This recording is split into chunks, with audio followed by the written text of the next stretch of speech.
자, 지금 뭐 상황이 계속 조금 변하고 있죠. 예. 네, 방금 전에 이제 CNN에서 플로리다는 도널드 트럼프가 이겼다. 네. 이렇게 이제 CNN에서는요. 네, 그렇게 했습니다. 이것은 상당히 중요한 지표가 되겠습니다. 이렇게 되면은 이제 미시간과 예. 위스콘신에서 반드시 이겨야 한다. 그런데 그래 그러면 마지막으로 조금 뭐 가능성은 남아 있는 건가요? 또 네, 뒤집힐 만한? 아직 가능성은 남아 있습니다. 예. 근데 이제 미시간과 위스콘신에서 네. 만약에 진다면 그러면은 도널드 트럼프가 우세한 쪽으로 지금 이제 급격하게 넘어간다 이렇게 봐야 되겠습니다. 네. 앞으로 남은 선거구는 이제 개표가 이제 투표도 아직 안 끝났지만 예. 그러나 대부분 예측 가능한 곳들입니다. 이쪽은 공화당, 이쪽은 뭐 민주당 해가지고 예. 오레건이라든가 또 워싱턴주라든가 여기는 당연히 민주당 주입니다. 네. 또 그쪽엔 뭐 그 몬태나라든가 그 와이오밍이라든가 이런 곳들은 당연히 공화당입니다. 네. 다 정해져 있습니다. 정해지지 않은 곳은 위스콘신하고 미시간 두 군데밖에 예. 없습니다. 근데 이제 플로리다가 이제 확정적으로 도널드 트럼프로 넘어갔기 때문에 예. 이렇게 되면은 미시간과 위스콘신에서 힐러리 클린턴이 이겨야 된다. 이기지 않으면은 두 군데에서 한 군데라도 지게 되면은 네, 그게 숫자가 다른 조합이 있을 예. 수도 있지만 네. 일단 다 이겨야 된다. 이런 계산이 나오기 때문에 네. 이렇게 되면 그야말로 뉴욕 타임즈에서 도널드 트럼프의 당선을 90%라고 했던 네. 것이 일리가 있다. 예. 이렇게 하는 상황이 되겠습니다. 지금 이제 선거인단 확보 수를 보면은 트럼프 후보가 216명 그리고 힐러리가 197명. 지금까지는 이렇게 지금 오고 저 있다는 숫자는 거죠? 큰 예. 의미는 없습니다. 지금은 어차피 의미가 저 없다. 숫자는 예. 의미가 없습니다. 왜냐하면 앞으로 계속 이제 주별로다가 개표를 하게 될 텐데 네. 금방 말씀드린 대로 뭐 한 10군데 이상 남았지만 정해진 데가 많습니다. 그렇기 때문에 저 숫자는 늘어날 수도 있고 줄어들 수 있습니다. 그렇지만 우리가 관심을 가져야 되는 곳은 네. 미시간주와 위스콘신입니다. 예. 나머지는 다 이미 정해졌다고 보면 되겠습니다. 네, 왕선택 기자. 그런데 이렇게 힐러리가 트럼프가 선전을 하고요.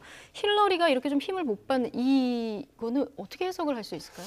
앞으로 정말 오랫동안 연구를 해야 될 것 같습니다. 오랫동안 연구를 해야 될 상황이다. 기본적으로 이제 도널드 트럼프가 이기는 가능성도 있긴 있었습니다. 네네. 그래서 크게 봐서 세 가지 시나리오가 있었죠. 예. 힐러리 클린턴이 크게 이긴다. 네. 그다음에 힐러리 클린턴이 간신히 이긴다. 그다음에 도널드 트럼프가 어쨌거나 힐러리 클린턴이 이길 수 있다. 네. 세 가지 시나리오 중에서 근데 이제 마지막 가능성은 거의 많지 않았었습니다. 예. 그게 일반적인 예측이었는데 설마 이렇게 생각을 하고 있던 뭐 분들이 설마도 많았던 있지만 것 그것은 같습니다. 이제 예. 개별 주마다 경합주의 그 여론조사를 계속해서 따라갔기 때문에 과학적인 전망이라고 할 수 있었습니다. 그렇기 때문에 많은 예측기관에서 90% 심지어 98% 힐러리 클린턴을 예측한 곳이 있었습니다. 예. 그렇지만 오늘 나오는 상황을 보면 뭔가 문제가 좀 있고 여러 가지 시나리오 중에서 가장 그 이쪽에 끄트머리에 있었던 시나리오가 지금 작동하고 있다. 그랬을 때 조금 아까 말씀드렸습니다마는 네. 도널드 트럼프에게 강력한 지지를 보내는 그룹이 미국 내에서 백인 남성 그룹이다라고 하는 분석이 유력합니다. 네. 그래서 그런 부분들에 대해서 이제 왜 그 백인 남성들이 좌절을 하게 됐고 분노하게 됐고 그런 것들이 또 힐러리 클린턴은 왜 거기에서 배제가 됐는지 네. 이런 것들에 대한 연구가 돼야 될 부분입니다. 근데 이제 마지막에 힐러리 후보의 발목을 잡고 있었던 이메일 수사가 이제 무혐의로 나왔기 때문에 네. 조금 더 유리할 것 아니냐 이런 분석도 사실 있었거든요. 그런데 이제 10월 예. 이제 옥토버 서프라이즈, 10월 이변 뭐 이런 식의 이제 용어를 쓰는 선거 직전의 어떤 중대 사건들인데 선거 직전의 중대 사건들은 미국 대통령 선거에서 큰 영향이 없었다라고 하는 것이 지금까지 오랫동안의 경험입니다. 그리고 심지어 TV 토론회조차도 2달 정도 남은 이제 선거 운동 기간이 2달 정도거든요. 예. 9월 초부터 11월 초까지 2달인데 2달 동안에 그동안 4년마다 매년 선거를 이제 해왔지만 예. 이 2달 전 9월 초의 지지율 상황이 크게 바뀐 적이 없다. 네. 이런 또 경험이 있습니다. 예. 지금 상황에서는 이런 것들 중에 일부가 좀 맞지 않는 부분이 있기 때문에 아마도 도널드 트럼프를 지지했던 사람들에 대한 여론조사가 좀 부정확한 점이 있다. 이렇게 결론을 내야 되겠습니다. 사실 이번 미국 대선이 이렇게 보기 좋은 모습은 아니지 않았습니까? 그래서 뭐 사상 예.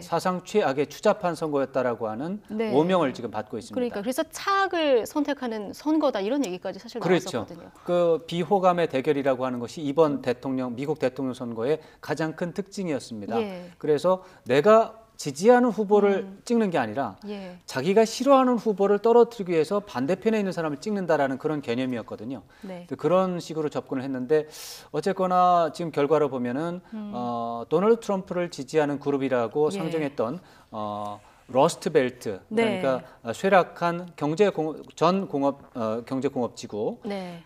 그쪽 러스트 벨트 지역의 백인 남성들의 상당히 그 투표율이 높았고 네. 기존의 민주당에 대한 반대 의지가 높았다. 이렇게 해석을 잠정적으로 할 수가 있겠습니다. 예. 자, 뭐 CNN은 지금 도널드 트럼프 당선에 유력하다 이렇게 이제 보도를 하고 있는데 왕선택 기자 얘기대로라면 이제 미시간주 또 위스콘신주 네. 여기에 결과를 좀 끝까지 지켜보고 이제 최종 결과를 얘기해야 될 것 같은 그런 상황입니다. 네, 미시간, 위스콘신 둘 다 이겨야 되는 상황이 예. 지금 이동하고 있습니다. 좀 어렵던 힐러리로서는 조금 어려운 그런 상황인 네. 건 맞는 것 같네요. 알겠습니다. 자, 여기까지 듣겠습니다. 네. 고맙습니다.